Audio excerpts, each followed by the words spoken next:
Punjabi radio US ਸੁਣ ਰਹੇ ਸਾਰੇ ਸਰੋਤਿਆਂ ਨੂੰ ਬਲਵਿੰਦਰ ਕੌਰ ਵੱਲੋਂ ਪਿਆਰ ਭਰੀ ਸਤਿ ਸ਼੍ਰੀ ਅਕਾਲ। ਸਰੋਤਿਓ ਪ੍ਰੋਗਰਾਮ ਖਬਰ ਤੇ ਨਜ਼ਰ ਵਿੱਚ ਹੋਣਗੇ ਸਾਡੇ ਨਾਲ ਬਲਤੇਜ ਬੰਨੂ ਜੀ ਦੱਸਣਗੇ ਭਾਰਤ ਵਿੱਚ ਪੰਜਾਬ ਦੇ ਵਿੱਚ ਕੀ ਕੁਝ ਵਾਪਰਿਆ। ਖਬਰਾਂ ਤੇ ਝਾਤ ਮਾਰਾਂਗੇ। ਖਬਰਾਂ ਤੋਂ ਪਹਿਲਾਂ ਧੰਨਵਾਦ ਸਾਡੇ ਸਪਾਂਸਰ ਦਾ ਜਿਨ੍ਹਾਂ ਨੇ ਇਸ ਪ੍ਰੋਗਰਾਮ ਨੂੰ ਸਪਾਂਸਰ ਕੀਤਾ, ਸਭ ਤੱਕ ਪਹੁੰਚਾਇਆ। ਖਾਲਸਾ ਇੰਸ਼ੋਰੈਂਸ ਏਜੰਸੀ ਸਾਨੂੰ ਜੇ 4082722500 ਹਰ ਇੱਕ ਤਰ੍ਹਾਂ ਦੀ ਇੰਸ਼ੋਰੈਂਸ ਕਰਦੇ ਨੇ। ਗੁਰਦੀਪ ਸਿੰਘ ਬਿਰਦੀ, ਗਲੋਬਲ ਸਤਨਾਮ ਸਿੰਘ ਸ਼ੇਰਗਿਲ ਸਲਮਾ, ਜਰਨੈਲ ਸਿੰਘ ਲੈਨਬਰਟ, ਜਸਵਿੰਦਰ ਸਿੰਘ ਬਿਰਕ, ਗੁਰਮੀਤ ਕੌਰ ਜੀ ਹਿਊਸਟਨ, ਸਰਬਜੀਤ ਸਿੰਘ ਚੋਕਰ ਟਰਲਕ, ਮਨਜੀਤ ਸਿੰਘ ਦੀਵਾਨਾ ਫਰਜ਼ ਨੂੰ ਬਹੁਤ ਬਹੁਤ ਧੰਨਵਾਦ ਕਰਦੇ ਹਾਂ। ਪ੍ਰੋਗਰਾਮਾਂ ਨੂੰ ਸਪਾਂਸਰ ਕਰਦੇ ਹੋ, ਸਭ ਤੱਕ ਪਹੁੰਚਾਉਂਦੇ ਸਾਡੇ ਨਾਲ ਜੁੜ ਚੁੱਕੇ ਨੇ। ਬਲਤੇਜ ਬੰਨੂ ਜੀ ਸਤਿ ਸ਼੍ਰੀ ਅਕਾਲ, ਸਵਾਗਤ ਹੈ ਜੀ। ਸਤਿ ਸ਼੍ਰੀ ਅਕਾਲ ਜੀ, ਧੰਨਵਾਦ ਜੀ, ਬਹੁਤ ਮਿਹਰਬਾਨੀ। ਸਭ ਤੋਂ ਪਹਿਲਾਂ ਗੱਲ ਕਰਦੇ ਹਾਂ, ਵੈਸੇ ਬਹੁਤ ਸਾਰੀਆਂ ਖਬਰਾਂ ਤਾਂ ਇੱਦਾਂ ਦੀਆਂ ਆਉਂਦੀਆਂ, ਭੀੜ ਤੰਤਰ ਆ ਜਿਹੜਾ ਕੁੱਟ ਮਾਰ ਦਿੰਦੇ ਆ, ਪਰ ਇੱਧਰ ਮੁੰਬਈ ਦੀ ਗੱਲ ਕਰੀਏ ਤਾਂ ਇਸ ਦੇ ਵਿੱਚ ਇੱਕ ਏਰੀਏ ਦੇ ਵਿੱਚ 2 ਸਾਧੂਆਂ ਨੂੰ ਕੁੱਟ ਕੇ ਮਾਰਿਆ। ਇਹ ਘਟਨਾ ਜਿਹੜੀ ਹੈ ਜੀ ਇਸ ਵੇਲੇ ਵੱਡਾ ਚਰਚਾ ਦਾ ਵਿਸ਼ਾ ਬਣੀ ਹੋਈ ਹੈ। ਮਹਾਰਾਸ਼ਟਰ ਦਾ ਇਹ ਏਰੀਆ ਹੈ, ਇੱਕ ਪਾਲਘਰ ਡਿਸਟ੍ਰਿਕਟ ਦੇ ਵਿੱਚ ਕਾਸਾ ਇਲਾਕਾ। ਰਾਤ ਇੱਥੇ ਚੋਰੀ ਦੇ ਸ਼ੱਕ ਦੇ ਵਿੱਚ 3 ਲੋਕਾਂ ਦੀ ਕੁੱਟ ਕੇ ਹੱਤਿਆ ਜਿਹੜੀ ਉਹ ਕਰ ਦਿੱਤੀ ਗਈ। ਮੌਬ ਲਿੰਚਿੰਗ ਜਿਹੜੀ ਦੀ ਉਹ ਆਖੀ ਗਈ ਹੈ।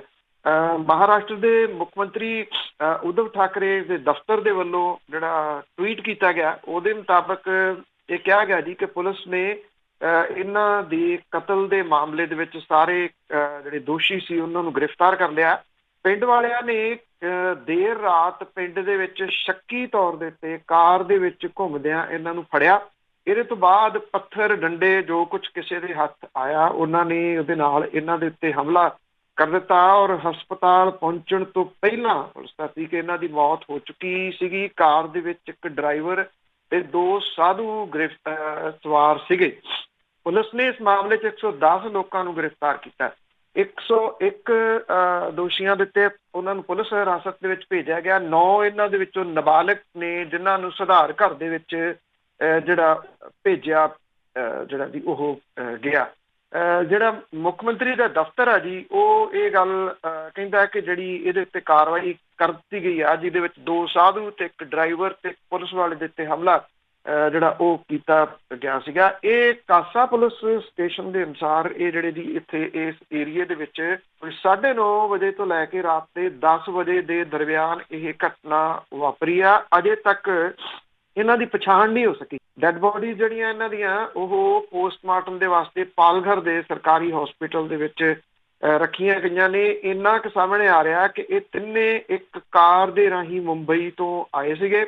ਇਹ ਕਾਰ ਗੜਚਿੰਚਾਲੇ ਦੇ ਕੋਲੇ ਜਿਹੜੀ ਆ ਉਹ ਬਰਾਮਦ ਹੋਈ ਦੱਸੀ ਜਿਹੜੀ ਉਹ ਜਾਂਦੀ ਆ। ਕਾਰ ਦੇ ਵਿੱਚੋਂ ਇਹਨਾਂ ਨੂੰ ਧੂ ਕੇ ਬਾਹਰ ਕੱਢਿਆ ਗਿਆ। ਬਾਹਰ ਕੱਢ ਕੇ ਫਿਰ ਇਹਨਾਂ ਦੀ ਕੁੱਟਮਾਰ ਜਿਹੜੀ ਉਹ ਕੀਤੀ ਗਈ। ਇਹ ਆਪਣੇ ਆਪ ਦੇ ਵਿੱਚ ਬਹੁਤ ਵੱਡਾ ਸਵਾਲ ਹੈ ਕਿ ਇਹ ਮੁੰਬਈ ਤੋਂ ਸਾਧੂ ਕਿਉਂ ਚੱਲਦੇ ਆ, ਉਹ ਇਸ ਏਰੀਏ ਦੇ ਵਿੱਚ ਕਿਉਂ ਜਾਂਦੇ ਆ, ਇਸ ਪਿੰਡ ਦੇ ਵਿੱਚ ਕਿਉਂ ਜਾਂਦੇ ਆ। ਜਿਹੜੀ ਚੋਰੀ ਵਾਲੀ ਗੱਲ ਹੈ, ਉਹ ਕਹਾਣੀ ਕਿਸੇ ਨੂੰ ਪਚਦੀ ਨਹੀਂ। ਜੇ ਕਿਸੇ ਨੇ ਚੋਰੀ ਕਰਨੀ ਹੋਵੇ ਤੇ ਉਹ ਆਪਣਾ ਏਰੀਆ ਛੱਡ ਕੇ ਕਾਰ ਲੈ ਕੇ ਕਿਉਂ ਜਾਊਗਾ। ਜਿੰਨੀ ਦੇਰ ਤੱਕ ਇਹ ਪਹਿਚਾਣ ਨਹੀਂ ਹੁੰਦੀ ਕਿ ਇਹ ਕੌਣ ਲੋਕ ਸੀਗੇ ਤੇ ਇਹਨਾਂ ਦਾ ਮਕਸਦ ਕੀ ਸੀਗਾ ਉੱਥੇ ਜਿਹੜਾ ਜੀ ਉਹ ਜਾਣਦਾ। ਹਾਂ, ਜਿਹੜੇ ਸਿਆਸੀ ਬਿਆਨਬਾਜ਼ੀ ਹੁੰਦੀ ਹੈ ਜੀ, ਉਹ ਜ਼ਰੂਰ ਆਪਣੀ ਜਗ੍ਹਾ ਦੇ ਉੱਤੇ ਸ਼ੁਰੂ ਹੋ ਗਈ ਹੋਈ ਹੈ, ਪਰ ਉਹ ਤਾਂ ਉਹਨਾਂ ਨੇ ਤਾਂ ਬਿਆਨ ਹੀ ਛੱਡਣੇ ਹੁੰਦੇ। ਸਿਆਸਤਦਾਨਾਂ ਨੇ ਉਹ ਆਪਣੀ ਜਗ੍ਹਾ ਦੇ ਉੱਤੇ ਛੱਡ ਰਹੇ ਆ। ਰੀਜ਼ਨ ਕੀ ਆ ਇਹਦੇ ਵਿੱਚ, ਇਹ ਅਜੇ ਤੱਕ ਸਪਸ਼ਟ ਜਿਹੜਾ ਜੀ ਉਹ ਨਹੀਂ ਹੋ ਸਕਿਆ। ਸ਼ਾਇਦ ਉਨੀ ਦੇਰ ਤੱਕ ਸਪਸ਼ਟ ਨਹੀਂ ਹੋਣਾ ਜਿੰਨੀ ਦੇਰ ਤੱਕ ਇਹਨਾਂ ਦੀ ਪਹਿਚਾਣ ਨਹੀਂ ਹੋ ਜਾਂਦੀ ਕਿ ਇਹ ਕੌਣ ਸਨ ਦੀ ਜਿਹੜੇ ਸਾਧੂ ਸੀਗੇ। ਤੇ ਇਹਨਾਂ ਉਦੋਂ ਬਾਅਦ ਇਹ ਪਤਾ ਲੱਗੂਗਾ ਇਹਨਾਂ ਦਾ ਮਕਸਦ ਕੀ ਸੀਗਾ ਇੱਥੇ ਜਾਣਾ। ਤੇ ਅੱਗੇ ਗੱਲ ਕਰਦੇ ਹਾਂ, ਭਾਰਤ ਦੇ ਵਿੱਚ ਬੰਦ ਕਰਕੇ ਲੱਗਦਾ ਨਹੀਂਗਾ ਕਿ ਜਹਾਜ਼ ਤੇ ਰੇਲ ਗੱਡੀਆਂ ਹਜੇ ਚੱਲਣਗੀਆਂ। ਦੇਖੋ, ਬੇਸ਼ੱਕ ਕੁਛ ਏਅਰਲਾਈਨਾਂ ਨੇ ਜਿਨ੍ਹਾਂ ਨੇ ਬੁਕਿੰਗ ਸ਼ੁਰੂ ਕੀਤੀ ਸੀਗੀ 3 ਮਈ ਤੋਂ ਬਾਅਦ ਦੀ ਡੋਮੈਸਟਿਕ ਫਲਾਈਟਾਂ ਦੀ, ਇਹਦੇ ਵਿੱਚ ਏਅਰ ਇੰਡੀਆ ਵੀ ਜਿਹੜੀ ਉਹ ਸ਼ਾਮਲ ਹੈ। ਇਹਦੇ ਕਰੋਨਾ ਵਾਇਰਸ ਦੇ ਕਰਕੇ ਜਿਹੜਾ ਲੋਕਡਾਊਨ ਚੱਲ ਰਿਹਾ 3 ਮਈ ਨੂੰ ਇਹ ਸਮਾਪਤ ਹੋਣਾ ਹੈ। ਇਹ ਤੋਂ ਬਾਅਦ ਵੀ ਟ੍ਰੇਨ ਤੇ ਜਿਹੜੀਆਂ ਫਲਾਈਟਸ ਨੇ ਉਹ ਸ਼ੁਰੂ ਹੋਣ ਦੀ ਸੰਭਾਵਨਾ ਬਹੁਤ ਘੱਟ ਜਿਹੜੀ ਉਹ ਲੱਗ ਰਹੀ ਆ। ਜਿਹੜਾ ਕੈਬਨਿਟ ਸਮੂਹ ਹੈ ਉਹਨੇ ਪ੍ਰਧਾਨ ਮੰਤਰੀ ਨੂੰ ਸਿਫਾਰਿਸ਼ ਕੀਤੀ ਆ ਕਿ ਅਜਿਹੀਆਂ ਸਥਿਤੀਆਂ ਮੌਜੂਦ ਨਹੀਂ ਤੇ ਆਮ ਲੋਕਾਂ ਲਈ ਟ੍ਰੇਨ ਤੇ ਸਮਾਜਿਕ ਦੂਰੀਆਂ ਦਾ ਸਖਤੀ ਨਾਲ ਪਾਲਣਾ ਸੰਭਵ ਨਹੀਂ ਹੈ ਜੀ। ਜੇ ਟ੍ਰੇਨ ਸ਼ੁਰੂ ਹੋ ਗਈ ਤਾਂ ਇਹ ਮੁਸ਼ਕਲ ਜਿਹੜੀ ਖੜੀ ਹੋ ਸਕਦੀ ਹੈ। ਇਹ ਰਿਕਮੈਂਡ ਕੀਤਾ ਗਿਆ ਪ੍ਰਧਾਨ ਮੰਤਰੀ ਨੂੰ। ਜਿਹੜੇ ਐਵੀਏਸ਼ਨ ਮਿਨਿਸਟਰ ਨੇ ਹਰਦੀਪ ਸਿੰਘ ਪੁਰੀ, ਉਹਨਾਂ ਨੇ ਹਵਾਬਾਜ਼ੀ ਕੰਪਨੀਆਂ ਨੂੰ 3 ਮਈ ਤੋਂ ਬਾਅਦ ਬੁਕਿੰਗ ਨਾ ਕਰਨ ਦੇ ਵਾਸਤੇ ਜਿਹੜਾ ਜੀ ਉਹ ਕਿਹਾ। ਰੱਖਿਆ ਮੰਤਰੀ ਦੀ ਅਗਵਾਈ ਵਾਲੀ ਕੈਬਨਿਟ ਸਮੂਹ ਨੇ ਜਿਹੜੀ ਬੈਠਕ ਤੋਂ ਬਾਅਦ ਸੁਝਾਅ ਆਪਣੇ ਪ੍ਰਧਾਨ ਮੰਤਰੀ ਨੂੰ ਦਿੱਤੇ ਆ, ਔਰ 3 ਮਈ ਨੂੰ ਬੰਦ ਹੋਣ ਦੇ ਦੂਜੇ ਪੜਾਅ ਤੋਂ ਬਾਅਦ ਆਮ ਲੋਕਾਂ ਦੇ ਵਾਸਤੇ ਟ੍ਰੇਨ ਤੇ ਜਿਹੜੇ ਹਵਾਈ ਸੇਵਾਵਾਂ ਨੇ ਸ਼ੁਰੂ ਨਾ ਕਰਨ ਦੇ ਵਾਸਤੇ ਕਿਹਾ ਗਿਆ। ਇਹਦੇ ਵਿੱਚ ਜਿਹੜਾ ਮੇਨ ਕਾਰਨ ਹੈ ਉਹ ਇਹੀ ਦੱਸਿਆ ਜਾ ਰਿਹਾ ਕਿ ਇੱਥੇ ਫਿਰ ਮੁਸ਼ਕਲ ਜਿਹੜੀ ਜੀ ਉਹ ਆਊਗੀ। ਆਪਾਂ ਡੇ ਫਸਟ ਤੋਂ ਗੱਲ ਕਰ ਰਹੇ ਹਾਂ ਕਿ ਜੇ ਇੱਕਦਮ ਇੱਦਾਂ ਪੋਸੀਬਲ ਹੋਣਾ ਹੀ ਨਹੀਂਗਾ ਜੀ ਕਿ 3 ਨੂੰ ਕਹਿ ਦਿੱਤਾ ਜਾਵੇ ਜੀ ਠੀਕ ਆ ਸਵੇਰ ਤੋਂ ਸਾਰਾ ਕੁਝ ਜਿਹੜਾ ਉਹ ਸਟਾਰਟ ਹੋ ਜਾਊਗਾ, ਨਾਟ ਪੋਸੀਬਲ। ਇਹ ਪੜਾਅਵਾਰ ਜਿਹੜਾ ਜੀ ਉਹ ਖੁੱਲੂਗਾ। ਜੇ ਖੁੱਲਦਾ, ਕਦੋਂ ਖੁੱਲਦਾ ਅਜੇ ਕੁਝ ਨਹੀਂ ਕਿਹਾ ਜਾ ਸਕਦਾ। 3 ਮਈ ਤੋਂ ਬਾਅਦ ਵਾਲੀ ਵੀ ਜਿਹੜੀ ਜੀ ਉਹ ਸੰਭਾਵਨਾ ਹੁਣ ਘੱਟ ਨਜ਼ਰ ਆ ਰਹੀ ਹੈ ਜੇ ਇਸ ਮੰਤਰੀ ਸਮੂਹ ਜਿਹੜੀ ਕੈਬਨਿਟ ਮੰਤਰਾਲਾ ਇਹਨਾਂ ਸਾਰਿਆਂ ਦੀ ਸਿਫਾਰਿਸ਼ਾਂ ਨੂੰ ਮੰਨੀਏ ਤਾਂ, ਕਿਉਂਕਿ ਪ੍ਰਧਾਨ ਮੰਤਰੀ ਨੇ ਉਹ ਫੈਸਲਾ ਲੈਣਾ ਜੋ ਕੁਝ ਸਿਫਾਰਿਸ਼ਾਂ ਇਹ ਕਰਨਗੇ। ਦੁਬਾਰਾ ਤੋਂ ਪ੍ਰਧਾਨ ਮੰਤਰੀ ਮੁੱਖ ਮੰਤਰੀਆਂ ਦੀ ਜਿਹੜੀ ਹੈ ਜੀ ਉਹ ਮੀਟਿੰਗ ਵੀ ਲੈ ਸਕਦੇ ਆ ਪਹਿਲਾਂ ਵਾਂਗੂ। ਇਹ ਵੀ ਕਿਹਾ ਜਾ ਰਿਹਾ ਹੈ ਕਿ ਸਰਕਾਰ ਮੰਨ ਰਹੀ ਹੈ ਕਿ ਜਿਹੜੀ ਲੋਕਡਾਊਨ ਕੀਤਾ ਗਿਆ ਤੇ ਸਮਾਜਿਕ ਦੂਰੀਆਂ ਕਰਕੇ ਕਰੋਨਾ ਦੀ ਲਾਗ ਜਿਹੜੀ ਆ ਉਹ ਦੇਸ਼ ਦੇ ਵਿੱਚ ਫੈਲਣ ਨੂੰ ਰੋਕਣ ਦੇ ਵਿੱਚ ਸਫਲ ਰਹੀ ਹੈ, ਜਿਹਦੇ ਕਰਕੇ ਇਹਨੂੰ ਜਾਰੀ ਰੱਖਿਆ ਜਾਣਾ ਚਾਹੀਦਾ। ਹਾਲਾਂਕਿ ਜਿਹੜਾ ਕੈਬਨਿਟ ਸਮੂਹ ਹੈ ਉਹਨੇ ਇਹ ਕਿਹਾ ਕਿ ਅਗਲਾ ਫੈਸਲਾ ਪ੍ਰਧਾਨ ਮੰਤਰੀ ਤੇ ਸਿਹਤ ਮੰਤਰਾਲੇ ਦੀ ਰਿਪੋਰਟ ਦੇ ਆਧਾਰ ਦੇ ਉੱਤੇ ਜਿਹੜਾ ਉਹ ਲਿਆ ਜਾਊਗਾ। 25 ਮਾਰਚ ਤੋਂ ਲੋਕਡਾਊਨ ਦੇ ਵਿੱਚ ਹਰ ਕਿਸਮ ਦੀਆਂ ਟ੍ਰੇਨ ਤੇ ਪਲੇਨ ਜਿਹੜੀਆਂ ਹਵਾਈ ਸੇਵਾਵਾਂ ਨੇ ਉਹ ਬੰਦ ਨੇ। ਇੰਟਰਨੈਸ਼ਨਲ ਫਲਾਈਟਸ ਦੇ ਉੱਤੇ ਰੋਕ ਜਿਹੜੀ ਆ ਜੀ ਉਹ ਲੱਗੀ ਹੋਈ ਆ, ਔਰ ਜਿਹੜੀਆਂ ਟ੍ਰੇਨ ਨੇ ਹਰ ਕਿਸਮ ਦੀਆਂ ਟ੍ਰੇਨ ਇਹਦੇ ਵਿੱਚ ਜਿਹੜੀ ਮੁੰਬਈ ਦੀ ਲਾਈਫ ਲਾਈਨ ਕਹੀ ਜਾਂਦੀ ਲੋਕਲ ਤੇ ਮੈਟਰੋ, ਚਾਹੇ ਉਹ ਮੈਟਰੋ ਵੱਖ-ਵੱਖ ਸਿਟੀਜ਼ ਦੀ ਹੈ, ਚਾਹੇ ਦਿੱਲੀ ਵਾਲੀ ਹੈ ਜਿਹੜੀ ਸਭ ਤੋਂ ਫੇਮਸ ਹੈ, ਇਹ ਸਭ ਜਿਹੜੀਆਂ ਦੀ ਉਹ ਬੰਦ ਨੇ। ਜਿਵੇਂ ਕਿਹਾ ਜਾਂਦਾ ਸੀਗਾ ਕਿ ਜਿਹੜੇ ਮਹਾਨਗਰ ਨੇ ਜਿਨ੍ਹਾਂ 'ਚ ਮੁੰਬਈ ਸ਼ਾਮਲ ਹੈ ਕਿ ਇਹ ਸ਼ਹਿਰ ਕਦੀ ਸੌਂਦੇ ਨਹੀਂ, ਇਹ ਹਮੇਸ਼ਾ ਜਾਗਦੇ ਰਹਿੰਦੇ ਆ। ਇਹ ਸਭ ਜਿਹੜੀਆਂ ਗੱਲਾਂ ਸੀਗੀਆਂ ਦੀ ਉਹ ਕੱਲ੍ਹ ਦੀਆਂ ਹੋ ਕੇ ਰਹਿ ਗਈਆਂ। ਸਾਰਾ ਕੁਛ ਜਿਹੜਾ ਜੀ ਉਹ ਰੁਕ ਗਿਆ। ਕੀ ਲਾਈਫ ਲਾਈਨ, ਕੀ ਜਿਹੜੀ ਜੀ ਉਹ ਲਾਈਫ, ਸਾਰਾ ਕੁਛ ਹੀ ਹਾਲ ਦੀ ਘੜੀ ਜਿਹੜਾ ਉਹ ਠੱਪ ਹੋ ਕੇ ਰਹਿ ਗਿਆ। ਔਰ ਵੱਡੀ ਗੱਲ ਇਹੀ ਹੈ ਜੀ ਕਿ ਅਜੇ ਸੰਭਾਵਨਾ ਕੋਈ ਨਜ਼ਰ ਨਹੀਂ ਆ ਰਹੀ ਕਿ ਕਦੋਂ ਇਹ ਸਾਰਾ ਕੁਛ ਜਿਹੜਾ ਜੀ ਉਹ ਚੱਲੂਗਾ। ਸਾਰਾ ਵਿਸ਼ਵ ਜਿਹੜਾ ਜੀ ਇੱਕ ਕਿਸਮ ਦੇ ਨਾਲ ਇੱਕ ਰਸੇ ਬੰਨਿਆ ਗਿਆ। ਬਿਲਕੁਲ ਜੀ ਬਿਲਕੁਲ, ਇੱਕ ਵਾਰੀ ਸਬਕ ਸਿਖਾਤਾ। ਤੇ ਅੱਗੇ ਗੱਲ ਕਰਦੇ ਹਾਂ, ਕੁਝ ਕੁ ਰਾਜਾਂ ਦੇ ਵਿੱਚ ਕੁਝ ਕੁ ਛੋਟਾਂ ਵੀ ਸ਼ੁਰੂ ਹੋਣਗੀਆਂ ਅੱਜ। ਬਿਲਕੁਲ ਜੀ, ਇਹ ਜਿਵੇਂ ਸਰਕਾਰ ਦੇ ਵੱਲੋਂ ਆਖਿਆ ਗਿਆ ਸੀਗਾ ਕਿ ਆਪਣੇ 20 ਤਰੀਕ ਤੋਂ ਜਿਹੜੀਆਂ ਜੀ ਕੁਝ ਰਾਜ ਜਿਹੜੇ ਨੇ ਕੁਝ ਕੰਡੀਸ਼ਨ ਦੇ ਨਾਲ ਇਹ ਛੋਟਾਂ ਜਿਹੜੀਆਂ ਸਟਾਰਟ ਹੋਣਗੀਆਂ। ਹੁਣ ਇੱਕ ਤਾਂ ਜਿਹੜੇ ਜ਼ੋਨ ਵੰਡ ਕੀਤੀ ਗਈ ਆ, ਇਹਨਾਂ ਜ਼ੋਨ ਦੇ ਰਾਹੀਂ ਇਹ ਛੋਟਾਂ ਜਿਹੜੀਆਂ ਉਹ ਮਿਲਣਗੀਆਂ। ਜਿਹੜੇ ਹੌਟ ਸਪੌਟ ਨੇ ਉਹਨਾਂ ਨੂੰ ਕਿਸੇ ਕਿਸਮ ਦੀ ਕੋਈ ਛੋਟ ਜਿਹੜੀ ਉਹ ਨਹੀਂ ਮਿਲੂਗੀ। ਅੱਜ ਤੋਂ ਜਿਹੜੀ ਕੁਝ ਛੋਟ ਦਿੱਤੀ ਗਈ ਆ ਵੱਖ-ਵੱਖ ਜ਼ਿਲ੍ਹਿਆਂ ਦੇ ਵਿੱਚ ਜਿਹੜੇ ਹੌਟ ਸਪੌਟ ਐਲਾਨੇ ਗਏ ਆ ਉੱਥੇ ਪਾਬੰਦੀਆਂ ਪਹਿਲਾਂ ਦੇ ਤਰੀਕੇ ਦੇ ਨਾਲ ਜਾਰੀ ਰਹਿਣਗੀਆਂ। ਜਿਹੜਾ ਕੇਂਦਰੀ ਸਿਹਤ ਮੰਤਰਾਲਾ ਉਹਦੇ ਜੁਆਇੰਟ ਸੈਕਟਰੀ ਨੇ ਜਿਹੜੀ ਇਹ ਗੱਲ ਦੱਸੀ ਆ ਕਿ 20 ਅਪ੍ਰੈਲ ਤੋਂ ਕੁਝ ਇਲਾਕਿਆਂ ਦੇ ਵਿੱਚ ਲੋਕਡਾਊਨ ਤੋਂ ਜਿਹੜੀ ਕੁਝ ਰਾਹਤ ਦੇਣ ਦਾ ਐਲਾਨ ਕੀਤਾ ਗਿਆ ਸੀ। ਇਹਦੇ ਤਹਿਤ ਗੈਰ ਕੰਟੋਨਮੈਂਟ ਜਿਹੜੇ ਖੇਤਰ ਨੇ ਉਹਨਾਂ ਦੇ ਵਿੱਚ ਕੁਝ ਰਾਹਤਾਂ ਦਿੱਤੀਆਂ ਜਾਣਗੀਆਂ। ਖੇਤੀਬਾੜੀ ਖੇਤਰ, ਪੇਂਡੂ ਆਰਥਿਕਤਾ ਦੇ ਨਾਲ ਸੰਬੰਧਿਤ ਕੁਝ ਇਜਾਜ਼ਤ ਦਿੱਤੀ ਜਾਊਗੀ। ਦੇਸ਼ ਦੇ ਕਰੋਨਾ ਪ੍ਰਭਾਵ ਤੋਂ ਬਚੇ ਇਲਾਕਿਆਂ ਦੇ ਵਿੱਚ 20 ਅਪ੍ਰੈਲ ਅੱਜ ਤੋਂ ਜਿਹੜਾ ਜੀ ਇਹ ਨਿਯਮਾਂ ਦੇ ਵਿੱਚ ਕੁਝ ਛੋਟਾਂ ਨੇ। ਔਰ ਇਹ ਵੀ ਕਿਹਾ ਗਿਆ ਜੀ ਕਿ ਇਹਦੇ ਵਿੱਚ ਜਿਹੜੇ ਕੁਝ ਦੁਕਾਨਾਂ ਨੇ ਜਿਹੜੀਆਂ ਆਊਟਰ ਸਾਈਡ ਦੇ ਉੱਤੇ ਨੇ ਉਹਨਾਂ ਨੂੰ ਖੋਲ੍ਹਣ ਦੀ ਇਜਾਜ਼ਤ ਦਿੱਤੀ ਗਈ ਆ। ਢਾਬਿਆਂ ਨੂੰ ਕੁਝ ਖੋਲ੍ਹਣ ਦੀ ਇਜਾਜ਼ਤ ਜਿਹੜੀ ਹੈ ਜੀ ਉਹ ਦਿੱਤੀ ਗਈ ਆ। ਜਿਹੜੇ ਸੜਕਾਂ ਦੇ ਉੱਤੇ ਨੇ ਬਹਿ ਕੇ ਖਾਣ ਦੀ ਜਿਹੜੀ ਜੀ ਉਹ ਪਾਬੰਦੀ ਰਹੂਗੀ। ਉੱਥੋਂ ਪੈਕ ਕਰਵਾ ਕੇ ਜਿਹੜਾ ਜੀ ਉਹ ਲਿਜਾਇਆ ਜਾ ਸਕਦਾ। ਇਹ ਕੁਝ ਜਿਹੜੀਆਂ ਜੀ ਉਹ ਛੋਟਾਂ ਦਿੱਤੀਆਂ ਗਈਆਂ ਨੇ। ਦੇਸ਼ ਦੇ ਅੰਦਰ ਥੀਏਟਰ, ਕਾਰੋਬਾਰੀ ਅਦਾਰੇ, ਧਾਰਮਿਕ ਥਾਵਾਂ, ਸਕੂਲ, ਕਾਲਜ, ਯੂਨੀਵਰਸਿਟੀ ਸਭ ਕੁਝ ਜਿਹੜਾ ਜੀ ਉਹ 3 ਮਈ ਤੱਕ ਅਜੇ ਬੰਦ ਰਹੂਗਾ। ਜਿਹੜੇ ਸੂਬੇ ਨੇ ਉਹਨਾਂ ਨੂੰ ਆਪੋ ਆਪਣੇ ਇਲਾਕਿਆਂ ਦੇ ਹਿਸਾਬ ਦੇ ਨਾਲ ਇਹ ਛੋਟਾਂ ਦੇਣ ਦੇ ਜਿਹੜੀ ਜੀ ਉਹ ਛੋਟ ਦਿੱਤੀ ਗਈ ਹੈ ਕਿ ਉਹਨਾਂ ਨੇ ਕਿਹੜੇ ਤਰੀਕੇ ਦੇ ਨਾਲ ਜਿਹੜਾ ਜੀ ਉਹ ਲੈਣਾ। ਇਹ ਵੀ ਕਿਹਾ ਗਿਆ ਕਿ ਜਿਹੜੀਆਂ ਕੁਝ ਜ਼ਰੂਰੀ ਸੇਵਾਵਾਂ ਨੇ ਉਹਨਾਂ ਨੂੰ ਛੱਡ ਕੇ ਬਾਕੀ ਜਿਹੜੀਆਂ ਰਿਸਟ੍ਰਿਕਸ਼ਨਸ ਨੇ ਉਹ ਜਾਰੀ ਰਹਿਣਗੀਆਂ।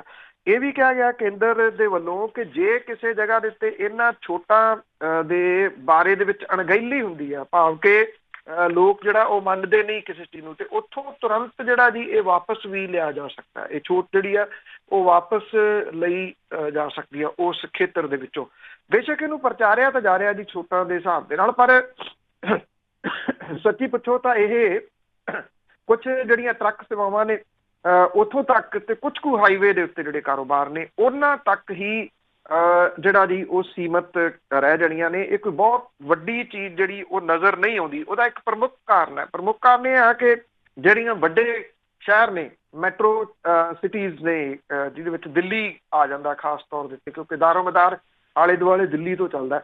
ਦਿੱਲੀ ਦੇ ਵਿੱਚ ਕਿਸੇ ਕਿਸਮ ਦੀ ਕੋਈ ਛੋਟ ਜਿਹੜੀ ਆ ਜੀ ਉਹ ਮੁੱਖ ਮੰਤਰੀ ਨੇ ਨਹੀਂ ਦਿੱਤੀ। ਇਹ ਆਖਿਆ ਕਿ ਉਹਨਾਂ ਦੀਆਂ ਜਿਹੜੀਆਂ ਰਿਸਟ੍ਰਿਕਸ਼ਨਸ ਨੇ ਉਹ ਉਸੇ ਤਰੀਕੇ ਦੇ ਨਾਲ ਜਾਰੀ ਰਹਿਣਗੀਆਂ। ਇਸ ਕਰਕੇ ਜਦੋਂ ਇਹ ਵੱਡੇ ਜਿਹੜੇ ਮੈਟਰੋ ਸਿਟੀਜ਼ ਨੇ, ਹਾਲਾਂਕਿ ਮਹਾਰਾਸ਼ਟਰ ਜਿਹੜਾ ਜੀ ਉਹ ਇਹ ਕਹਿੰਦਾ ਕਿ ਕੁਝ ਥਾਵਾਂ ਦੇ ਉੱਤੇ ਇਹ ਛੋਟਾਂ ਦਿੱਤੀਆਂ ਜਾ ਸਕਦੀਆਂ ਨੇ ਆਊਟਰ ਏਰੀਏ ਦੇ ਵਿੱਚ। ਮੁੰਬਈ ਦੇ ਵਿੱਚ ਕਿਸੇ ਕਿਸਮ ਦੀ ਕੋਈ ਛੋਟ ਨਹੀਂ ਗੀ, ਭਾਵ ਕਿ ਜੇ ਟਿੱਕਾ ਜਿੰਨੀ ਦੇਰ ਤੱਕ ਇਹਨਾਂ ਮਹਾਨਗਰਾਂ ਦੇ ਵਿੱਚ ਨਹੀਂ ਖੇਡਦਾ ਉਨੀ ਦੇਰ ਤੱਕ ਇਹ ਛੋਟਾਂ ਜਿਹੜੀਆਂ ਨੇ ਮਹਿਜ਼ ਕਾਗਜ਼ੀ ਖਾਨਾ ਪੂਰਤੀ ਹੋ ਸਕਦੀਆਂ ਨੇ ਜੀ, ਇਸ ਤੋਂ ਹੋਰ ਵੱਧ ਨਹੀਂ। ਇਸੇ ਦੇ ਨਾਲ ਲੱਗਦੀ ਜੇ ਫਿਰ ਪੰਜਾਬ ਦੀ ਗੱਲ ਕਰੀਏ ਤਾਂ ਇਸ ਵਿੱਚ ਵੀ ਕੇਸ ਵੱਧ ਰਹੇ ਕਰਕੇ ਤਾਂ ਕੋਈ ਛੋਟ ਨਹੀਂ ਹੋਊਗੀ ਫਿਰ। ਬਿਲਕੁਲ ਜੀ, ਇਹ ਐਕਚੁਅਲੀ ਦੇਖਿਆ ਜਾਵੇ ਤਾਂ ਮੁੱਖ ਮੰਤਰੀ ਦਾ ਸਹੀ ਫੈਸਲਾ ਹੈ ਜੀ। ਜੇ ਪੰਜਾਬ ਦੀ ਆਪਾਂ ਗੱਲ ਕਰੀਏ ਤਾਂ ਪੰਜਾਬ ਦੇ ਵਿੱਚ ਜੇ ਤੁਸੀਂ ਛੋਟ ਦਿੱਤੀ ਵੀ ਜਾਂਦੀ ਤਾਂ ਤੁਸੀਂ ਕਿਹੜੇ ਪਾਸੇ ਤੋਂ ਛੋਟ ਦਿਓਗੇ ਜੀ? ਇੱਕ ਪਾਸੇ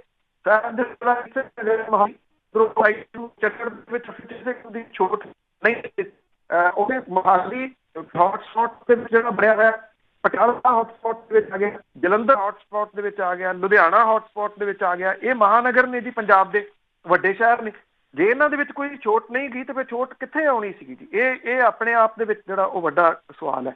ਇਸ ਕਰਕੇ ਪੰਜਾਬ ਦੇ ਵਿੱਚ 3 ਮਈ ਤੱਕ ਕਰਫਿਊ ਦੇ ਵਿੱਚ ਕਿਸੇ ਕਿਸਮ ਦੀ ਕੋਈ ਢਿੱਲ ਜਿਹੜੀ ਆ ਜੀ ਉਹ ਨਹੀਂ ਦਿੱਤੀ ਗਈ। ਹਾਂ, ਵਾਢੀ ਜਿਹੜੀ ਚੱਲ ਰਹੀ ਆ ਉਸ ਮਾਮਲੇ ਦੇ ਵਿੱਚ ਕੁਝ ਜਿਹੜੀਆਂ ਛੋਟਾਂ ਉਹ ਪਹਿਲਾਂ ਤੋਂ ਹੀ ਸਰਕਾਰ ਨੇ ਢਿੱਲ ਜਿਹੜੀ ਆ ਉਹ ਦਿੱਤੀ ਹੋਈ ਆ। ਬਾਕੀ ਦੇ ਵਾਸਤੇ ਅਜੇ 3 ਮਈ ਤੱਕ ਇੰਤਜ਼ਾਰ ਜਿਹੜਾ ਜੀ ਉਹ ਕਰਨਾ ਪਊਗਾ।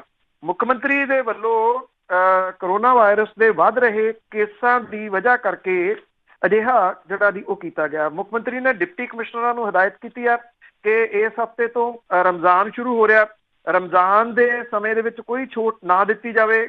ਦੁਕਾਨਾਂ ਤੋਂ ਜ਼ਰੂਰੀ ਸਾਜੋ ਸਮਾਨ ਦੀ ਖਰੀਦ ਸਮੇਂ ਭੀੜ ਨਹੀਂ ਹੋਣੀ ਚਾਹੀਦੀ, ਇੱਕ ਦੂਜੇ ਤੋਂ ਫਾਸਲੇ ਦਾ ਧਿਆਨ ਜਿਹੜਾ ਜੀ ਉਹ ਰੱਖਿਆ ਜਾਵੇ। ਇਹ ਕਿਹਾ ਗਿਆ ਕਿ ਸਾਰੇ ਜਿਹੜੇ ਡਿਸਟ੍ਰਿਕਟ ਦੇ ਮੁਖੀ ਨੇ, ਪ੍ਰਸ਼ਾਸਨ ਹੈ, ਉਹਨਾਂ ਦੇ ਨਾਲ ਗੱਲਬਾਤ ਕਰਕੇ ਅਜਿਹਾ ਫੈਸਲਾ ਲਿਆ ਗਿਆ ਕਿ ਸਥਿਤੀ ਨੂੰ ਕਾਬੂ ਹੇਠ ਰੱਖਣ ਦੇ ਵਾਸਤੇ ਅਜਿਹਾ ਕਰਨਾ ਜ਼ਰੂਰੀ ਜਿਹੜਾ ਜੀ ਉਹ ਨਹੀਂ ਹੈ ਕਿ ਜ਼ਰੂਰੀ ਹੈ ਇਸ ਪੱਖੋਂ ਕਿ ਇਹ ਜਿਹੜੇ ਸਟ੍ਰਿਕਟ ਆਰਡਰ ਨੇ ਉਹ ਉਸੇ ਤਰੀਕੇ ਦੇ ਨਾਲ ਜਿਹੜਾ ਜੀ ਉਹ ਰੱਖਿਆ ਜਾਵੇ। ਪਿੰਡ, ਕਸਬੇ, ਸ਼ਹਿਰਾਂ ਵਿਚਲੀਆਂ ਛੋਟੀਆਂ ਸਨਅਤਾਂ, ਭੱਠੇ ਨੂੰ ਚਲਾਉਣ ਦੀ ਜਿਹੜੀ ਇਹਦੀ ਉਹ ਕੁਝ ਛੋਟ ਜਿਹੜੀ ਉਹ ਦਿੱਤੀ ਹੋਈ ਆ, ਪਰ ਕੁਝ ਸ਼ਰਤਾਂ ਦੇ ਤਹਿਤ ਇਹ ਕਿਹਾ ਗਿਆ ਕਿ ਜਿਹੜੇ ਮਾਲਕ ਨੇ ਉਹ ਮਜ਼ਦੂਰਾਂ ਦੇ ਦੇਖਭਾਲ ਲਈ ਡਾਕਟਰ ਦਾ ਖੁਦ ਪ੍ਰਬੰਧ ਕਰਨਗੇ, ਉਹ ਮਜ਼ਦੂਰਾਂ ਦੇ ਰਹਿਣ ਸਹਿਣ ਦਾ ਇੰਤਜ਼ਾਮ ਜਿਹੜਾ ਉੱਥੇ ਕਰਨਗੇ।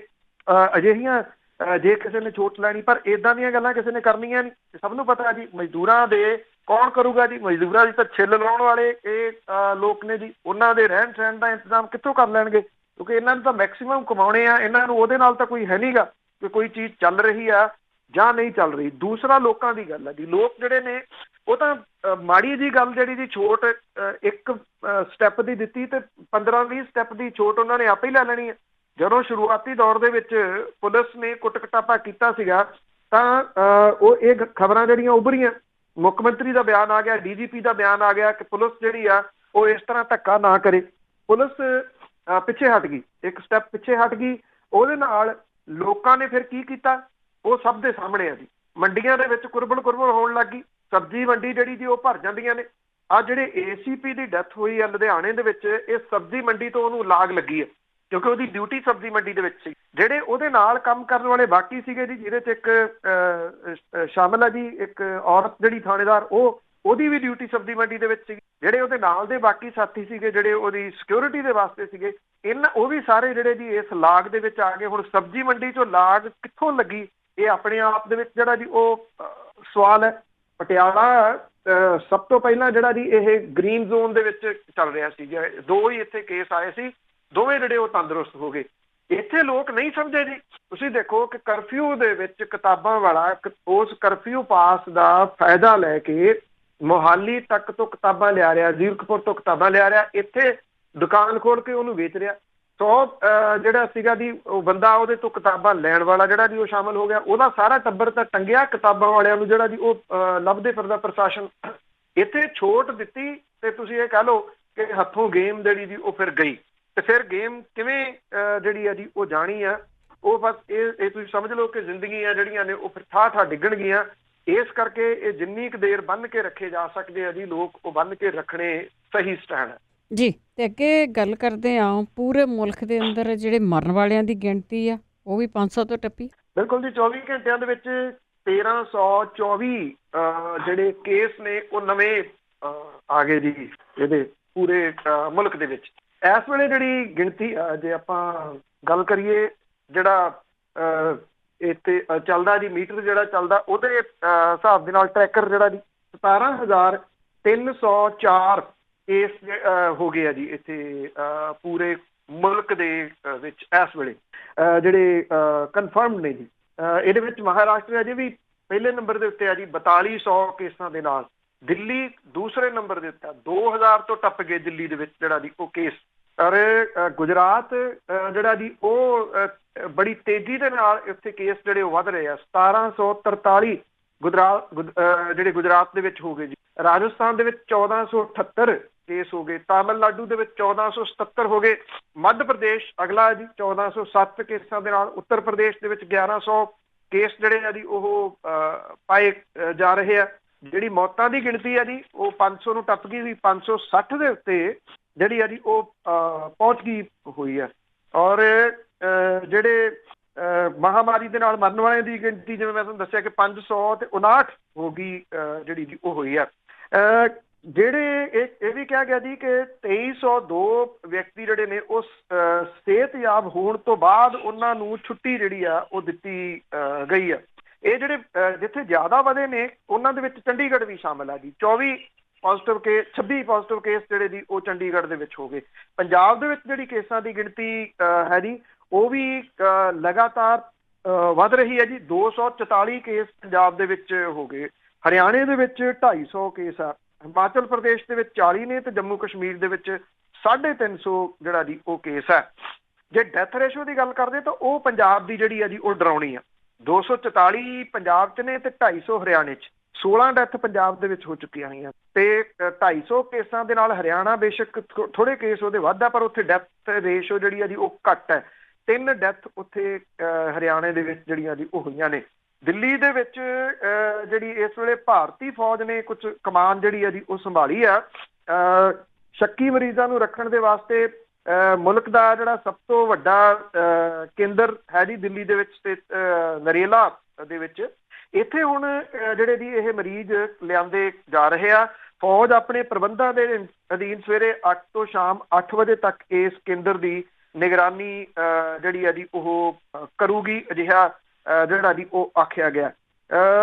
ਜਿਹੜਾ ਇਹ ਕਿਹਾ ਜਾ ਰਿਹਾ ਜੀ ਕਿ ਜਿਹੜੀ ਫੌਜ ਹੈ ਉਹਦੇ ਲਾਉਣ ਦਾ ਰੀਜ਼ਨ ਉੱਥੇ ਜਿਹੜਾ ਜੀ ਇਹ ਨਹੀਂ ਸਮਝ ਲੱਗਿਆ ਕਿ ਸਿਰਫ ਇਹਨੂੰ ਜਿਹੜੀ ਜੀ ਇੱਥੇ ਮਰੀਜ਼ਾਂ ਦੇ ਉੱਤੇ ਲਾਇਆ ਗਿਆ ਜਾਂ ਕੁਝ ਏਰੀਆਜ਼ ਦੇ ਵਿੱਚ ਜਿੱਥੇ ਅਜੇ ਵੀ ਲੋਕ ਬਾਹਰ ਜਿਹੜਾ ਜੀ ਉਹ ਨਿਕਲ ਰਹੇ ਨੇ ਉਹਨਾਂ ਨੂੰ ਰੋਕਣ ਦੇ ਵਾਸਤੇ ਵੀ ਜਿਹੜਾ ਜੀ ਸ਼ਾਇਦ ਜਿਹੜੀ ਫੌਜ ਹੈ ਉਹਨੂੰ ਉੱਥੇ ਲਾਇਆ ਜਾਊਗਾ। ਜਿਹੜਾ ਸਿਹਤ ਮੰਤਰਾਲਾ ਉਹਨਾਂ ਨੇ ਇਹ ਗੱਲ ਕਹੀ ਹੈ ਕਿ ਕਰੋਨਾ ਵਾਇਰਸ ਦੇ ਇੰਜੈਕਸ਼ਨ ਤੇ ਦਵਾਈ ਅਜ਼ਮਾਇਸ਼ ਦੇ ਮੋਰਚੇ ਦੇ ਉੱਤੇ ਕੰਮ ਕਰਨ ਦੇ ਵਾਸਤੇ ਸਿਹਤ ਤੇ ਵਿਗਿਆਨ ਤਕਨੀਕ ਮੰਤਰਾਲਾ ਜਿਹੜਾ ਜੀ ਉਹ ਮਾਹਰਾਂ ਦੀ ਉੱਚ ਟੀਮ ਜਿਹੜੀ ਆ ਜੀ ਉਹ ਲੱਗੀ ਹੋਈ ਆ।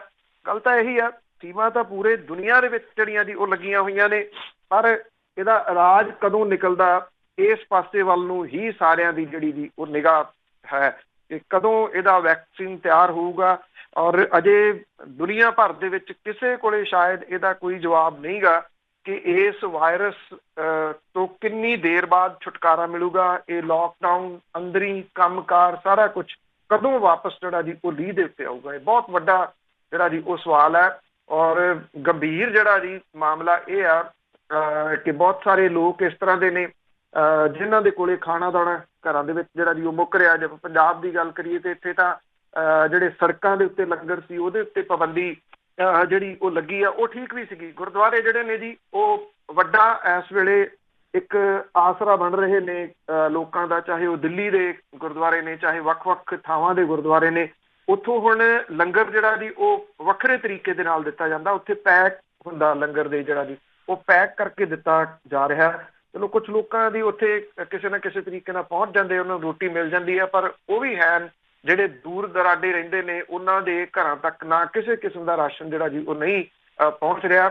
ਜਿਹੜੀ ਮਾਨਸਿਕ ਸਥਿਤੀ ਹੈ ਉਹ ਲੋਕਾਂ ਦੀ ਬਹੁਤਿਆਂ ਦੀ ਜਿਹੜੀ ਜੀ ਉਹ ਖਰਾਬ ਹੋ ਰਹੀ ਆ। ਜੇ ਵੈਸੇ ਇਹਦਾ ਅੰਦਾਜ਼ਾ ਲਾਉਣਾ ਹੋਵੇ ਤਾਂ ਸੋਸ਼ਲ ਮੀਡੀਆ ਤੋਂ ਵੀ ਲੱਗ ਜਾਂਦਾ। ਕਿਆ ਵਾਹੀਆਤ ਜਿਹੜਾ ਜੀ ਉਹਦੇ ਉੱਤੇ ਲੋਕ ਬੈਠੇ ਮਾਨਸਿਕ ਰੋਗਾਂ ਦੇ ਜਿਹੜਾ ਜੀ ਉਹ ਸ਼ਿਕਾਰ ਇੱਕ ਕਿਸਮ ਦੇ ਨਾਲ ਹੋ ਰਹੇ ਆ। ਨਾ ਉਹਨਾਂ ਨੂੰ ਪਤਾ ਲੱਗ ਰਿਹਾ ਕੀ ਕਹਿਣਾ ਕੀ ਨਹੀਂ ਜਿਹੜਾ ਜੀ ਉਹ ਕਹਿਣਾ। ਔਰ ਸ਼ਾਇਦ ਇਹ ਜਿਹੜੀ ਮਾਨਸਿਕ ਦਿਸ਼ਾ ਹੈ ਲੋਕਾਂ ਦੀ, ਇਹ ਆਉਂਦੇ ਦਿਨਾਂ ਦੇ ਦੌਰਾਨ ਹੋਰ ਗੰਭੀਰ ਰੂਪ ਧਾਰਨ ਕਰੂਗੀ ਜਿਉਂ-ਜਿਉਂ ਇਹ ਚੀਜ਼ਾਂ ਸਾਹਮਣੇ ਆਉਣਗੀਆਂ ਕਿ ਅਜੇ ਕੋਈ ਪਤਾ ਨਹੀਂ ਕਿ ਕਿੰਨੀ ਦੇਰ ਇਹ ਲੋਕਡਾਊਨ ਨਹੀਂ ਖੁੱਲ੍ਹਣਾ। ਬਿਲਕੁਲ ਨਹੀਂ ਜੀ ਪਤਾ ਕਦੋਂ ਖੁੱਲੂਗਾ। ਅੱਗੇ ਗੱਲ ਕਰਦੇ ਹਾਂ ਕਿਸਾਨਾਂ ਦੀ। ਉਹਨਾਂ ਨੂੰ ਮੰਡੀਆਂ ਦੇ ਵਿੱਚ ਜਾਣ ਲਈ ਜਿਹੜਾ ਪਾਸ ਸਿਸਟਮ ਅਪਣਾਇਆ ਗਿਆ ਸੀ ਉਹ ਫੇਲ ਹੋਇਆ।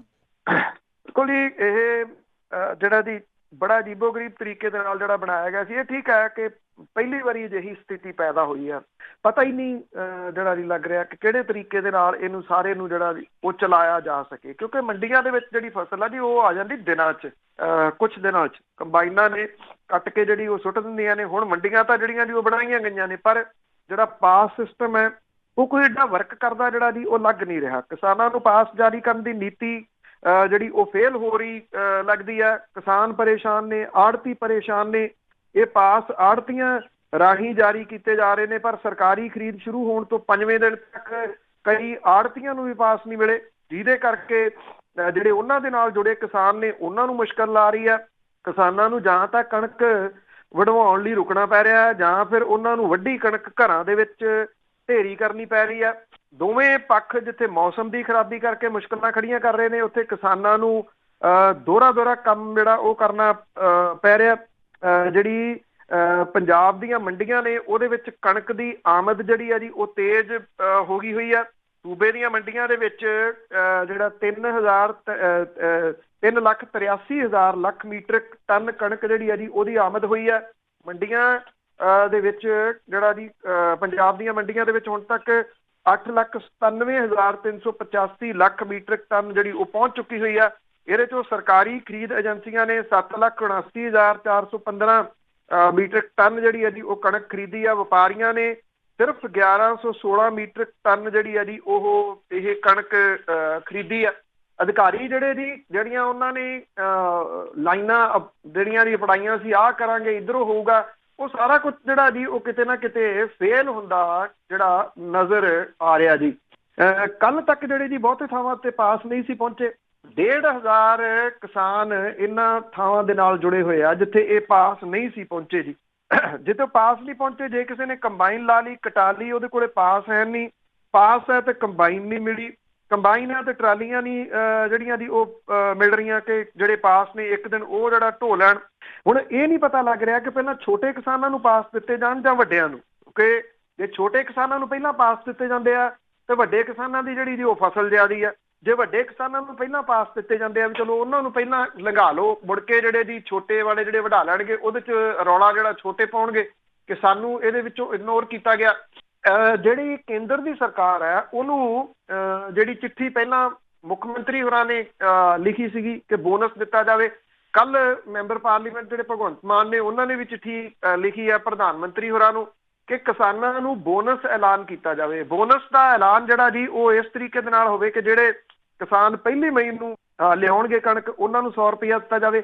ਜਿਹੜੇ ਕਿਸਾਨ 21 ਮਈ ਨੂੰ ਲਿਆਉਣਗੇ ਕਣਕ ਜਿਹੜਾ ਜੀ ਉਹਨਾਂ ਨੂੰ 200 ਰੁਪਇਆ ਬੋਨਸ ਦਿੱਤਾ ਜਾਵੇ ਕਣਕ ਦੇ ਉੱਤੇ। ਇਹਦੇ ਨਾਲ ਜੇ ਦੇਖੋ ਕੇਂਦਰ ਦੀ ਸਰਕਾਰ ਬਾਂਹ ਫੜਦੀ ਹੈ ਤਾਂ ਕਿਸਾਨ ਕਿਸੇ ਤਰੀਕੇ ਨਾਲ ਸੰਭਾਲ ਲੈਣਗੇ ਇਹਨੂੰ। ਜੇ ਪਰ ਉਹਨਾਂ ਨੂੰ ਕੁਛ ਨਾ ਕੁਛ ਇਹ ਤਾਂ ਹੋਵੇ ਨਾ ਵੀ ਜੇ ਉਹਨਾਂ ਨੂੰ ਢੋਆ ਢਵਾਈ ਦੂਜੀ ਵਾਰੀ ਪੈਣੀ ਹੈ, ਉਹਨਾਂ ਨੂੰ ਇੱਕ ਵਾਰੀ ਘਰੇ ਲਾਉਣੀ ਆ, ਮੁੜ ਕੇ ਜਿਹੜੀ ਦੀ ਚੁੱਕ ਕੇ ਉੱਥੋਂ ਲਿਆਉਣੀ ਆ, ਉਹਨਾਂ ਨੂੰ ਇਹ ਹੌਸਲਾ ਹੋਊਗਾ ਕਿ ਚਲੋ ਸਾਨੂੰ ਕੁਛ ਬੋਨਸ ਜਿਹੜਾ ਜੀ ਉਹ ਮਿਲੂਗਾ ਕੁਇੰਟਲ ਦੇ ਉੱਤੇ, ਫਿਰ ਤਾਂ ਉਹ ਵੀ ਜਿਹੜਾ ਜੀ ਉਹ ਕਰ ਸਕਦੇ ਆ। ਕੇਂਦਰ ਦੀ ਸਰਕਾਰ ਇਹਨਾਂ ਗੱਲਾਂ ਦਾ ਕੋਈ ਜਵਾਬ ਨਹੀਂ ਦੇ ਰਹੀ। ਉਹ ਇਸ ਕਰਕੇ ਨਹੀਂ ਦੇ ਰਹੀ, ਉਹਨੂੰ ਇਹ ਲੱਗਦਾ ਹੈ ਕਿ ਜੇ ਜਵਾਬ ਦਿੱਤਾ ਤੇ ਫਿਰ ਕੁਛ ਦੇਣਾ ਪੈਣਾ। ਔਰ ਦੂਜੀ ਜਿਹੜੀ ਗੰਭੀਰ ਗੱਲ ਕਿਸਾਨਾਂ ਦੇ ਵਾਸਤੇ ਮੁਸ਼ਕਲ ਬਣਨੀ ਆ ਉਹ ਇਹ ਆ ਕਿ ਜਿਹੜੀਆਂ ਸਰਕਾਰਾਂ ਨੇ ਉਹ ਅਜੇ ਤੱਕ, ਚਾਹੇ ਸੂਬੇ ਦੀਆਂ ਸਰਕਾਰਾਂ ਨੇ ਕਿਸਾਨਾਂ ਵਾਲੀਆਂ, ਚਾਹੇ ਕੇਂਦਰ ਦੀਆਂ ਸਰਕਾਰਾਂ ਨੇ, ਉਹ ਬਦਲਵੀਆਂ ਫਸਲਾਂ ਦੇ ਵਾਸਤੇ MSP ਜਿਹੜੀ ਦੀ ਉਹ ਜਾਰੀ ਨਹੀਂ ਕਰ ਰਹੇ, ਜਾਂ ਜਿਹੜਾ ਉਹ ਇਹਨਾਂ ਦੇ ਮੰਡੀਕਰਨ ਦੀ ਗੱਲ ਨਹੀਂ ਕਰ ਰਹੇ। ਕਿਉਂਕਿ ਇਹ ਸਮਾਂ ਹੈ, ਜੇ ਆਹ ਸਾਰਾ ਕੁਝ ਵਾਪਰ ਰਿਹਾ ਜਿਹਦੇ ਵਿੱਚ ਬੜਾ ਕੁਝ ਜਿਹੜਾ ਜੀ ਉਹ ਤਬਦੀਲ ਹੋ ਰਿਹਾ, ਉਹ ਵਾਤਾਵਰਨ ਤਬਦੀਲ ਹੋ ਰਿਹਾ, ਮੌਸਮ ਤਬਦੀਲ ਹੋ ਰਿਹਾ, ਪਾਣੀ ਤਬਦੀਲ ਹੋ ਰਿਹਾ, ਜੇ ਇਹਦੇ ਵਿੱਚ ਫਸਲਾਂ ਵੀ ਤਬਦੀਲ ਹੋ ਜਾਣ, ਪਰ ਉਹਦੇ ਵਾਸਤੇ ਜਿਹੜੀਆਂ ਸਰਕਾਰਾਂ ਨੇ ਉਹ ਬਾਂਹ ਜ਼ਰੂਰ ਜਿਹੜਾ ਜੀ ਉਹ ਕਿਸਾਨ ਦੀ ਫੜਨ ਕਿ ਝੋਨੇ ਤੋਂ ਪਾਸੇ ਜਿਹੜਾ ਨਿਕਲਿਆ ਜਾਵੇ, ਪਰ ਉਹਦੇ ਵਾਸਤੇ ਮੰਡੀਕਰਨ ਜਿਹੜਾ ਜੀ ਉਹ ਮੂਹਰੇ ਰੱਖਣਾ ਪਊਗਾ। ਜੇ ਹੁਣ ਤੋਂ ਇਹਦਾ ਐਲਾਨ ਸਰਕਾਰਾਂ ਕਰਨਗੀਆਂ ਤੇ ਕਿਸਾਨ ਇਸ ਪਾਸੇ ਵੱਲ ਨੂੰ ਵੀ ਜਿਹੜਾ ਜੀ ਉਹ ਤੁਰ ਸਕਦਾ ਹੈ ਕਿ ਠੀਕ ਹੈ, ਕਿਉਂਕਿ ਝੋਨੇ ਦੇ ਵਾਸਤੇ ਮੁਸ਼ਕਲ ਬਹੁਤ ਵੱਡੀ ਜਿਹੜੀ ਉਹ ਖੜੀ ਹੋਣੀ ਹੈ। ਮਜ਼ਦੂਰ ਨਹੀਂ ਐਤਕੀ ਮਿਲਣੇ, ਬਹੁਤੇ ਮਜ਼ਦੂਰ ਜਿਹੜੇ ਜੀ ਉਹ ਚਲੇ ਗਏ, ਐਡੀ ਛੇਤੀ ਉਹ ਵਾਪਸ ਨਹੀਂ ਆ ਜਾਣਗੇ ਕਿ ਟ੍ਰੇਨਾਂ ਸ਼ੁਰੂ ਹੋ ਗਈਆਂ ਤੇ ਉਹ ਸਾਰੇ ਭਰ ਕੇ ਟ੍ਰੇਨਾਂ ਇੱਧਰ ਨੂੰ ਜਿਹੜਾ ਜੀ ਉਹ ਆਉਣੇ ਸ਼ੁਰੂ ਹੋ ਜਾਣਗੇ। ਇਹ ਪੋਸੀਬਲ ਨਹੀਂ ਹੋ ਸਕਣਾ। ਇਸ ਕਰਕੇ ਕਿਸਾਨ ਜਿਹੜਾ ਜੀ ਉਹ ਝੋਨੇ ਵਾਲੇ ਮਾਮਲੇ ਦੇ ਵਿੱਚ ਵੀ ਫਸੂਗਾ। ਜੇ ਜੋ ਕੁਝ ਕਣਕ ਦਾ ਅਸਰ ਹੋ ਰਿਹਾ, ਇਹਨੂੰ ਦੇਖਦਿਆਂ ਹੋਇਆਂ ਭਵਿੱਖ ਦੇ ਵਾਸਤੇ, ਭਵਿੱਖ ਦੀਆਂ ਫਸਲਾਂ ਦੇ ਵਾਸਤੇ ਵੀ ਸਰਕਾਰ ਨੂੰ ਹੁਣ ਤੋਂ ਹੀ ਸੋਚਣਾ ਚਾਹੀਦਾ ਹੈ। ਜੀ ਬਿਲਕੁਲ ਤੁਹਾਡੀ ਗੱਲ ਸਹੀ ਆ ਕਿ ਉਹ ਨਹੀਂ ਮਿਲਣਗੇ, ਮਜ਼ਦੂਰ ਨਹੀਂ ਮਿਲਣਗੇ। ਤੇ ਅੱਗੇ ਪੰਜਾਬ ਦੇ ਵੱਡੇ ਸਿਆਸੀ ਲੋਕਾਂ ਦੀ ਜੇ ਗੱਲ ਕਰੀਏ, ਦਸਵੰਧ ਤੋਂ ਹੱਥ ਕੁੱਟਿਆ। ਦੇਖੋ ਜੀ, ਇਸ ਵੇਲੇ ਮੁੱਖ ਮੰਤਰੀ ਇਹ ਕਹਿ ਰਹੇ ਆ ਕਿ ਜਿਹੜਾ ਜੀ ਦਿਓ, ਜਿਹੜੇ ਹੈਗੇ ਸਰਕਾਰੀ ਕਰਮਚਾਰੀ, ਉਹਨਾਂ ਨੂੰ ਕਹਿ ਰਹੇ ਕਿ 30% ਜਿਹੜੀ ਹੈ ਜੀ ਉਹ ਆਪੇ ਦਿਓ। ਹਾਲਾਂਕਿ ਇਹਦਾ ਵਿਰੋਧ ਵੱਡੇ ਪੱਧਰ ਦੇ ਉੱਤੇ ਹੋ ਰਿਹਾ ਕਿ ਉਹ ਕਿਉਂ ਦੇਣ। ਜਿਹੜੇ ਸਰਕਾਰੀ ਕਰਮਚਾਰੀ ਨੇ ਉਹ ਇਹ ਵੀ ਕਹਿੰਦੇ ਆ ਕਿ ਠੀਕ ਹੈ ਜੀ, ਸਾਡੇ ਘਰ ਦੀਆਂ ਕਿਸ਼ਤਾਂ ਤੁਸੀਂ ਦੇ ਦਿਓ, ਨਿਆਣਿਆਂ ਦੀ ਫੀਸ ਤੁਸੀਂ ਦੇ ਦਿਓ, ਅਸੀਂ 30% ਜਿਹੜਾ ਜੀ ਉਹ ਕਟਵਾ ਦਿੰਦੇ ਆ ਆਪਣੀ ਤਨਖਾਹ ਦੇ ਵਿੱਚੋਂ। ਉਸ ਮਾਮਲੇ ਦੇ ਉੱਤੇ ਵਿਰੋਧ ਹੋ ਰਿਹਾ। ਵਿਰੋਧੀ ਧਿਰਾਂ ਵੀ ਜਿਹੜੀਆਂ ਦੀ ਉਹ ਲੰਮੇ ਹੱਥੀ ਲੈ ਰਹੀਆਂ ਨੇ ਸਰਕਾਰ ਨੂੰ ਕਿ ਤੁਸੀਂ ਮੁਲਾਜ਼ਮਾਂ ਦੀਆਂ ਤਨਖਾਹਾਂ ਦੇ ਵਿੱਚੋਂ 30% ਕਿਉਂ ਲੈ ਰਹੇ ਹੋ। ਵੱਡੇ ਲੋਕ ਜਿਹੜੇ ਨੇ ਉਹਨਾਂ ਤੋਂ ਲਓ। ਪੰਜਾਬ ਦੇ ਦਰਜਨਾਂ ਸਿਆਸੀ ਘਰ ਨੇ ਆਪਣੀਆਂ ਪੈਨਸ਼ਨਾਂ ਦੇ ਵਿੱਚੋਂ, ਜਿਹੜੀਆਂ ਪੈਨਸ਼ਨਾਂ ਕਾਹਦੀਆਂ, ਪੈਨਸ਼ਨਾਂ ਦੀਆਂ ਫੰਡਾਂ ਨੇ, ਜਿਹਦੇ ਵਾਸਤੇ ਇਹ ਜਿਹੜੇ ਕਰੋਨਾ ਆਫਤ ਫੰਡ ਹੈ, ਇਹਦੇ ਵਾਸਤੇ ਕੁਝ ਨਹੀਂ ਜਿਹੜਾ ਜੀ ਉਹ ਦੇ ਰਹੇ। ਇਸ ਵੇਲੇ ਚਰਚਾ ਜਿਹੜੀ ਦੀ ਉਹ ਛਿੜੀ ਆ, ਪਰ ਪੰਜਾਬ ਦੇ ਲੋਕ ਜਵਾਬ ਉਡੀਕ ਰਹੇ ਆ। ਮਸਲਾ ਕਿਤੇ ਨਾ ਕਿਤੇ ਸਿਆਸੀ ਵੀ ਬਣ ਰਿਹਾ ਕਿ ਸੋਸ਼ਲ ਮੀਡੀਆ ਦੇ ਉੱਤੇ ਵੀ ਇਹਦਾ ਚਰਚਾ ਵੱਡੇ ਪੱਧਰ ਦੇ ਉੱਤੇ ਹੋ ਰਿਹਾ। ਜਿਹੜੀ ਵਿਰੋਧੀ ਧਿਰ ਆਮ ਆਦਮੀ ਪਾਰਟੀ, ਉਹਨੇ ਵੰਗਾਰ ਪਾਈ ਹੈ ਕਿ ਇੱਕ ਤੋਂ ਵੱਧ ਟਰਮਾਂ ਦੀ ਪੈਨਸ਼ਨ ਲੈਣ ਵਾਲੇ ਨੇਤਾ ਰਾਹਤ ਫੰਡ ਦੇ ਵਿੱਚ ਯੋਗਦਾਨ ਪਾਉਣ। ਜਿਹੜੇ ਸਿਆਸੀ ਆਗੂ ਨੇ ਉਹਨਾਂ ਨੂੰ ਇਹ ਛੋਟ ਹੈ ਕਿ ਉਹ ਇੱਕ ਸਮੇਂ 2 ਪੈਨਸ਼ਨਾਂ ਬਤੌਰ ਸਾਬਕਾ ਵਿਧਾਇਕ ਤੇ ਬਤੌਰ ਸੰਸਦ ਮੈਂਬਰ ਲੈ ਸਕਦੇ ਆ। 17ਵੀਂ ਲੋਕ ਸਭਾ ਦੇ ਵਿੱਚ ਦੇਸ਼ ਭਰ ਚੋਂ ਮੌਜੂਦਾ ਸਮੇਂ 181 ਸੰਸਦ ਮੈਂਬਰ ਨੇ, ਜਿਹੜੇ ਪਹਿਲਾਂ ਵਿਧਾਇਕ ਵੀ ਰਹਿ ਚੁੱਕੇ ਨੇ। ਉਹ MP ਦੀ ਤਨਖਾਹ ਤੇ ਭੱਤੇ ਦੇ ਨਾਲ ਸਾਬਕਾ ਵਿਧਾਇਕਾਂ ਵਾਲੀ ਪੈਨਸ਼ਨ ਵੀ ਲੈ ਰਹੇ ਆ। ਪੰਜਾਬ ਦੇ 8 ਸੰਸਦ ਮੈਂਬਰ ਜਿਹੜੇ ਨੇ ਉਹ ਸਾਬਕਾ ਵਿਧਾਇਕਾਂ ਵਾਲੀ ਪੈਨਸ਼ਨ ਵੀ ਲੈ ਰਹੇ ਆ।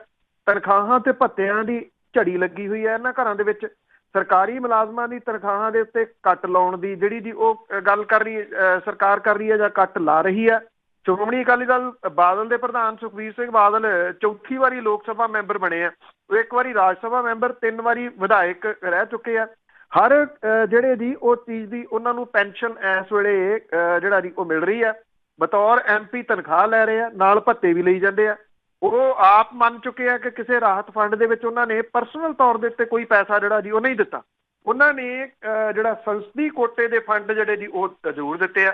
ਪਰਨੀਤ ਕੌਰ ਹੋਰੀ ਜਿਹੜੇ ਨੇ ਉਹ 4ਥੀ ਵਾਰੀ MP ਬਣੇ ਨੇ। ਬਤੌਰ ਸਾਬਕਾ ਵਿਧਾਇਕ 75,000 ਰੁਪਏ ਪੈਨਸ਼ਨ ਜਿਹੜੀ ਹੈ ਜੀ ਉਹ ਵੱਖਰੇ ਤੌਰ ਦੇ ਉੱਤੇ ਇਹ ਲੈ ਰਹੇ ਨੇ ਜੀ ਪਰਨੀਤ ਕੌਰ ਹੋਰੀ। ਔਰ ਜਿਹੜਾ ਜੀ ਇੱਥੇ ਹੀ ਕਿਉਂ ਜੀ, ਜਿਹੜੇ ਸਾਬਕਾ ਮੁੱਖ ਮੰਤਰੀ ਨੇ ਪ੍ਰਕਾਸ਼ ਸਿੰਘ ਬਾਦਲ ਹੋਰੀ, ਉਹ 5 ਵਾਰੀ ਮੁੱਖ ਮੰਤਰੀ ਰਹੇ ਨੇ ਜੀ। ਹਰ ਵਾਰੀ ਜਿਹੜੀ ਉਹ ਪੈਨਸ਼ਨ ਆ ਉਹਨਾਂ ਨੂੰ ਵੱਖਰੇ ਤੌਰ ਦੇ ਉੱਤੇ ਜਿਹੜੀ ਜੀ ਉਹ ਮਿਲ ਰਹੀ ਆ। ਰਜਿੰਦਰ ਕੌਰ ਭੱਠਲ ਹੋਰੀ ਨੇ, ਉਹ ਵੀ ਸਾਬਕਾ ਵਿਧਾਇਕ ਵੀ ਨੇ, ਸਾਬਕਾ ਮੁੱਖ ਮੰਤਰੀ ਵੀ ਨੇ। ਉਹਦੀਆਂ ਜਿਹੜੀਆਂ ਪੈਨਸ਼ਨਸ ਨੇ ਉਹ ਸਾਰੀਆਂ ਵੱਖੋ ਵੱਖਰੇ ਤੌਰ ਦੇ ਉੱਤੇ ਇਹ ਜਿਹੜੀਆਂ ਜੀ ਲੈ ਰਹੇ ਨੇ।